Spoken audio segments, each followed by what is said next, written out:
I know that you've developed cold therapy to treat narcissism. What is the likelihood that a covert borderline is treatable, and what therapies would work best for that person? Cold therapy doesn't treat narcissism, actually. It just eliminates the component of grandiosity. It eliminates the cognitive distortion. So the narcissist is no longer grandiose, doesn't need the false self, has no false self after that, and does not seek narcissistic supply. But everything else remains. He has no empathy. He is horrible in interpersonal relationships. He intermittently reinforces. He's abusive. All this remains. Cold therapy doesn't help with any of this. It just eliminates the grandiosity. So yes, cold therapy is useful with covert borderlines. It eliminates the grandiosity, but everything else remains.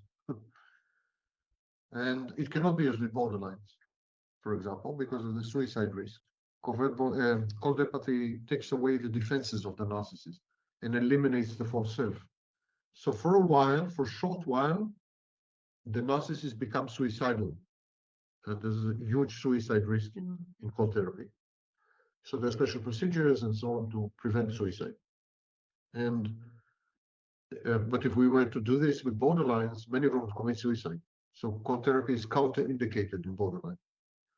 And in the case of the covert borderline, what happens is we take away the grandiosity. The covert borderline becomes the classic borderline. So there's a moral question here. If we take away this defense, it's a defense, it's a cognitive distortion. Take away this defense, and the person becomes a classic borderline. Is this morally justified? When I treat narcissists with cold therapy, they go through a phase of a few weeks where they are clinically borderlines. They have emotional dysregulation, suicidal ideation, but this is a temporary phase. It's a temporary phase, and they recover. With a covert borderline, it would not be a temporary phase.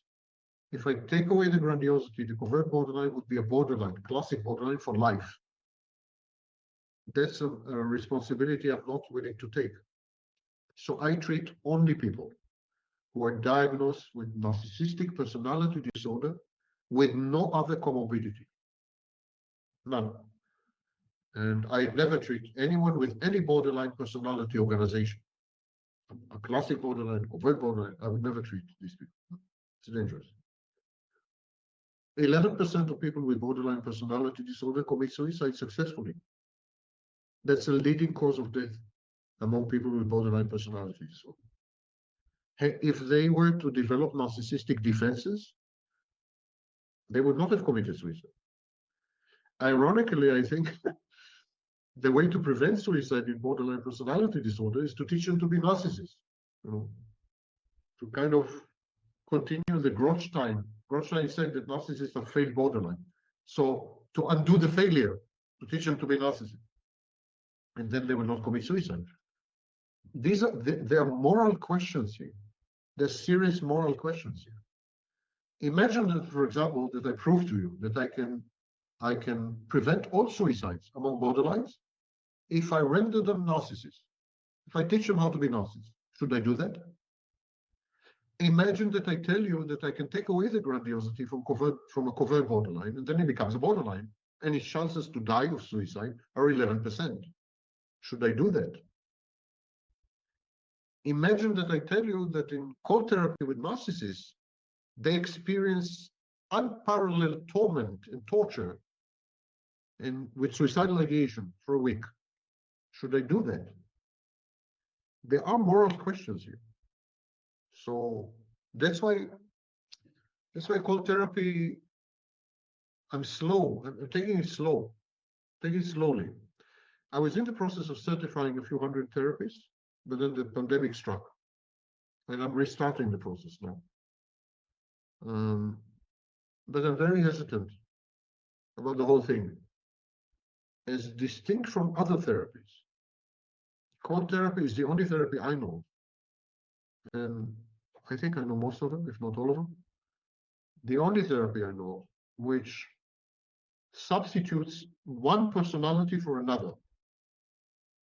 All other therapies deal with elements of the personality, impulse control, suicidal ideation, emotional regulation, yeah.